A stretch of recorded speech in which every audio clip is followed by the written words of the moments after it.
ನಮಸ್ತೆ ರೈತ ಮಿತ್ರರೇ, ನಾನು ನಿಮ್ಮ ಅಶೋಕ್. ನೀವು ನೋಡ್ತಾ ಇರುವಂಥದ್ದು ಅಶೋಕ್ ಆಗ್ರೋ ಸ್ಟುಡಿಯೋ ಯೂಟ್ಯೂಬ್ ಚಾನಲನ್ನು. ರೈತ ಮಿತ್ರರೇ, ಈ ಒಂದು ವಿಡಿಯೋದಲ್ಲಿ ನಿಮಗೆ ನಮ್ಮ ಒಂದು ಮನೆಯ ಒಂದು ಏನು ದಿನಸಿ ಸಾಮಾನುಗಳಿದ್ದಾವೆ, ನಮ್ಮ ಮನೆಯಲ್ಲಿ ನಾವು ದಿನನಿತ್ಯ ಬಳಕೆ ಮಾಡುವಂತಹ ಐಟಮ್ಗಳಿಂದ ನಾವು ಆ ಒಂದು ಸರಕುಗಳನ್ನು ಬಳಕೆ ಮಾಡಿಕೊಂಡು ನಮ್ಮ ಒಂದು ಡೈರಿ ಫಾರ್ಮ್ ಅಂದರೆ ಒಂದು ಒಂದು ಮೈನ್ ಐಟಮ್ ಬಗ್ಗೆ ಹೇಳ್ತೀನಿ.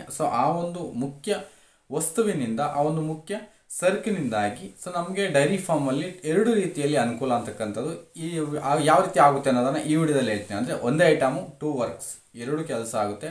ಬೆಸ್ಟ್ ಆಫ್ ದ ಬೆಸ್ಟ್ ರಿಸಲ್ಟನ್ನು ನಾವು ಖಂಡಿತ ಪಡ್ಕೋಬೋದು. ಮುಖ್ಯವಾಗಿ ನಮಗೆ ಈ ಒಂದು ಮಳೆಗಾಲದಲ್ಲಿ ಹೆಚ್ಚಿನದಾಗಿ ನೊಣಗಳ ಕಾಟ ಹೆಚ್ಚಾಗಿರುತ್ತೆ. ನೊಣಗಳ ಕಾಟವನ್ನು ನಾವು ಆಲ್ರೆಡಿ ನಿವಾರಿಸ್ಕೊಳ್ಳೋದಕ್ಕೋಸ್ಕರ ಬೇವಿನ ಎಣ್ಣೆನ ಮತ್ತು ಈ ಥರ ಸ್ಪ್ರೇಗಳನ್ನು ಮಾಡಿದ್ದೀವಿ.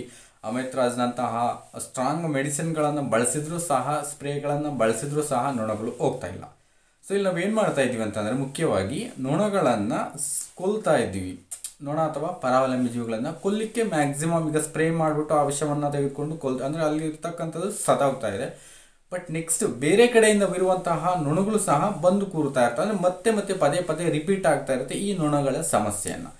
ನಾವು ಈ ಒಂದು ಸಮಸ್ಯೆಯನ್ನು ಸಂಪೂರ್ಣವಾಗಿ ಕ್ಲಿಯರ್ ಕಟ್ಟಾಗಿ ನಾವು ನಿವಾರಿಸ್ಕೊಳ್ಳೇಬೇಕು ಅಂತ ಅಂದರೆ ನೊಣಗಳಿಗೆ ಬರ್ದಂತೆಯೇ ಮಾಡಬೇಕು.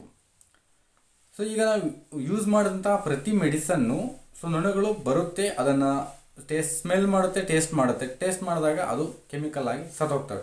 ಬಟ್ ಹೊರಗಡೆ ಅಂದರೆ ಅದರ ಒಂದು ಸ್ಮೆಲ್ ಇಲ್ಲದೆ ಇದ್ದಾಗ ಪ್ರತಿದಿನ ಬರ್ತಲೇ ಇರ್ತವೆ ಹೊರಗಡೆಯಿಂದ, ಬೇರೆ ಕಡೆಯಿಂದ. ಈ ರೀತಿ ಬರ್ತಲೇ ಅಲ್ಲಿಗೆ ಯಾವುದೇ ನೊಣ ಬರಬಾರ್ದು, ಕೂರಬಾರ್ದು ಅಂತಂದರೆ ನಾವು ಆಲ್ಟರ್ನೇಟಿವ್ ಆಗಿ ಬೇರೆ ಏನೆಲ್ಲ ಮಾಡ್ಕೋಬೋದು ಅನ್ನೋದನ್ನು ಈ ವಿಡಿಯೋದಲ್ಲಿ ಹೇಳ್ತೀನಿ. ಮುಖ್ಯವಾಗಿ ನಾವು ಇವತ್ತು ಹೇಳ್ತಿರ್ತಕ್ಕಂತಹ ಒಳ್ಳೆ ಇಂಗ್ರೀಡಿಯೆಂಟ್ ಯಾವುದು ಅಂತಂದರೆ ಬೆಳ್ಳುಳ್ಳಿ, ಗಾರ್ಲಿಕ್ಕು. ಲಾಸ್ಟ್ ಒಂದು ವಿಡಿಯೋದಲ್ಲಿ ಸಹ ನಾವು ಬೆಳ್ಳುಳ್ಳಿ ಬಗ್ಗೆ ಹೇಳ್ಕೊಂಡಿದ್ವಿ. ಬೆಳ್ಳುಳ್ಳಿ ಮತ್ತು ಒಂದು ಬೆಲ್ಲದ ಜೊತೆ ಮಿಕ್ಸ್ ಮಾಡಿಕೊಟ್ರೆ ಹಾಲಿನ ಇಂಪ್ರೂವ್ಮೆಂಟ್ಗೆ ಏನೆಲ್ಲ ಸಹಾಯ ಆಗುತ್ತೆ ಅನ್ನೋದು ಹೇಳಿದ್ದೀನಿ. ಇಲ್ಲಿ ಒಂದೇ ಸರಕಿನ ಜೊತೆ ಎರಡು ಕೆಲಸಗಳು ಆಗ್ತವೆ. ಮುಖ್ಯವಾಗಿ ಬೆಳ್ಳುಳ್ಳಿಯನ್ನು ಕೊಡೋದ್ರಿಂದ ಹಾಲು ಇಂಪ್ರೂವ್ಮೆಂಟ್ ಪಕ್ಕ, ಅದು ನಿಮಗೆ ಗೊತ್ತಿದೆ. ನಮಗೆ ಲಾಸ್ಟ್ ಒಂದು 2 days ಬ್ಯಾಕ್ ಒಬ್ಬ ರೈತರು ಕಾಲ್ ಮಾಡಿದರು. ಬೆಳ್ಳುಳ್ಳಿ, ಶುಂಠಿ, ಒಣಶುಂಠಿ, ಬೆಲ್ಲ, ಈ ರೀತಿ ನಮಗೊಂದು 4-5 ಸರಕುಗಳನ್ನು ಮಿಕ್ಸ್ ಮಾಡಿ ನೀವು ರಾಸುಗಳಿಗೆ ಕೊಡ್ತಾ ಬಂದರೆ, ಒಂದು 5 days ಕೊಡ್ತಾ ಬಂದರೆ ಹಾಲಿನಲ್ಲಿ best of the best result ಇದೆ ಅಂತ ಹೇಳಿದ್ವಿ. ಅದನ್ನು ಯೂಸ್ ಮಾಡಿ ಅದರ ರಿಸಲ್ಟನ್ನು ತಿಳಿಸ್ಲಿಕ್ಕೋಸ್ಕರ ಫೋನ್ ಮಾಡಿದರು. ಖಂಡಿತ ತುಂಬ ಖುಷಿ ಆಯಿತು ಅವರ ಒಂದು ಇದನ್ನು ಕೇಳಿ. ಈ ರೀತಿಯ ಮೆಡಿಸಿನ್ಸ್ ಬಳಸಿ ನಿಮಗೆ ರಿಸಲ್ಟ್ ಏನಾದರೂ ಬಂತು ಅಂತಂದರೆ ಖಂಡಿತ ನೀವು ನಿಮ್ಮ ಒಂದು ಮಾಹಿತಿಯನ್ನು ಹಂಚ್ಕೋಬೋದು. ಈಗ ಮುಖ್ಯವಾಗಿ ಈ ಒಂದು ವಿಡಿಯೋದಲ್ಲಿ ನಾವು ಹಾಲಿನ ಇಂಪ್ರೂವ್ಮೆಂಟ್ಗೋಸ್ಕರ ಬೆಳ್ಳುಳ್ಳಿಯನ್ನು ಬಳಸ್ತೀವಿ ಅಂತ ಹೇಳಿದ್ದೀವಿ. ಅದು success, okay. Best of the best result ನಮಗೆ ಆಲ್ರೆಡಿ ಬಂದಿದೆ, ನಮ್ಮ ಹತ್ರ ಅಂತೂ ಬಂದಿದೆ. ನಿಮಗೆ ಬಂದಿದ್ದರೆ ಖಂಡಿತ ಕಾಮೆಂಟ್ ಮಾಡಿ.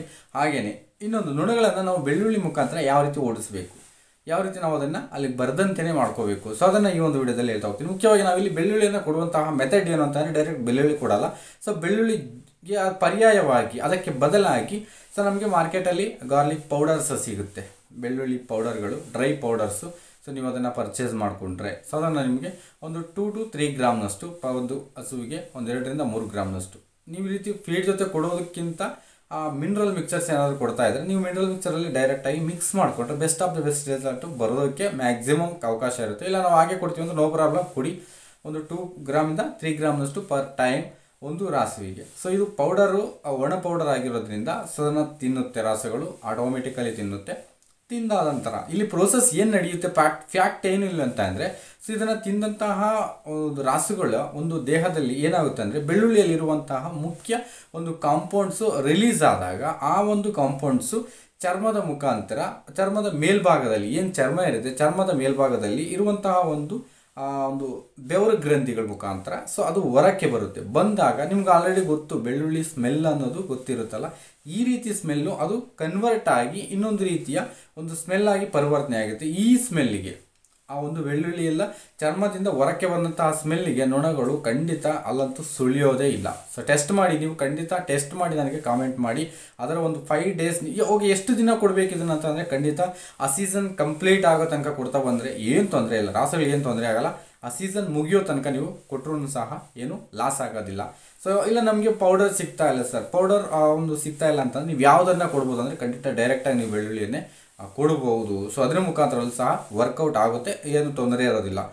ಪೌಡರ್ ಸಿಕ್ಕೋರು ಪೌಡರ್ ಮುಖಾಂತರನೇ ಕೊಡಿ. ಅಲ್ಲಿ ನೋಡಿ ಬೆಳ್ಳುಳ್ಳಿಯಿಂದ ಹಾಲಿನ ಇಂಪ್ರೂವ್ಮೆಂಟು ಆಗುತ್ತೆ, ಪ್ಲಸ್ ಅದರ ಜೊತೆಯಾಗಿ ನೊಣಗಳ ಕಾಟವನ್ನು ಸಹ ತಪ್ಪುತ್ತೆ. ಸೊ ಇಲ್ಲಿ ನೊಣಗಳ ಕಾಟದಿಂದ ಹಾಲಿನ ಇಳುವರಿ ಖಂಡಿತ ಕಡಿಮೆ ಆಗುತ್ತೆ. ಅಂದರೆ ಕಿರಿಕಿರಿ ಇದ್ದಾಗ ಮನಸ್ಫೂರ್ತಿಯಾಗಿ ಯಾವುದೇ ಕೆಲಸಗಳು ಮಾಡಲಿಕ್ಕೂ ನಮಗೂ ಆಗೋದಿಲ್ಲ. ಆ್ಯಸ್ ಇಟ್ ಈಸ್ ರಾಸುಗಳಿಗೂ ಅಷ್ಟೇ ಕಿರಿಕಿರಿ ಅನ್ನೋದು ತಪ್ಪಿಸಿ ಮನಃಶಾಂತಿಯಿಂದ ಅವು ಆಹಾರವನ್ನು ತೆಗೆದುಕೊಂಡು ಹಾಲು ಉತ್ಪಾದನೆಗೆ ಸಹಕಾರ ಮಾಡೋದಕ್ಕೆಲ್ಲ ನಾವೇನು ಅವಕಾಶ ಮಾಡಿಕೊಡ್ತೀವಿ, ಆಗ ಹಾಲು ಉತ್ಪಾದನೆಗೆ ಅದು ಒಂದು ರೀತಿ ಪ್ಲಸ್ ಪಾಯಿಂಟ್ ಆಗಿ ಕನ್ವರ್ಟ್ ಆಗುತ್ತೆ. ಸೊ ಆ ಉದ್ದೇಶದಿಂದ ಬೆಳ್ಳುಳ್ಳಿಯಿಂದ ಸೊ ಹಾಲು ಉತ್ಪಾದನೆ ಪ್ಲಸ್ ನೊಣಗಳ ಒಂದು ಕಾಟವನ್ನು ತಪ್ಪಿಸ್ಬೋದು. ಸೊ ಇದು ಈ ಒಂದು ವಿಡಿಯೋದ ಮುಖ್ಯ ಮಾಹಿತಿ. ಖಂಡಿತ ನಿಮಗೆ ಈ ಮಾಹಿತಿ ಹೊಸದು ಅನಿಸಿ ನಿಮ್ಗೇನಾದ್ರು ಇಷ್ಟ ಅನಿಸಿದ್ರೆ ಖಂಡಿತ ಒಂದು ಲೈಕ್ ಅಂತೂ ಮಾಡಿ, ಹಾಗೆಯೇ ವಿಡಿಯೋ ಬೇರೆಯವ್ರಿಗೂ ಸಹ ಶೇರ್ ಮಾಡಿ ಅಂತ ಹೇಳ್ತಾ ನಾನು ನಿಮ್ಮ ಅಶೋಕ್. ನಮಸ್ಕಾರ.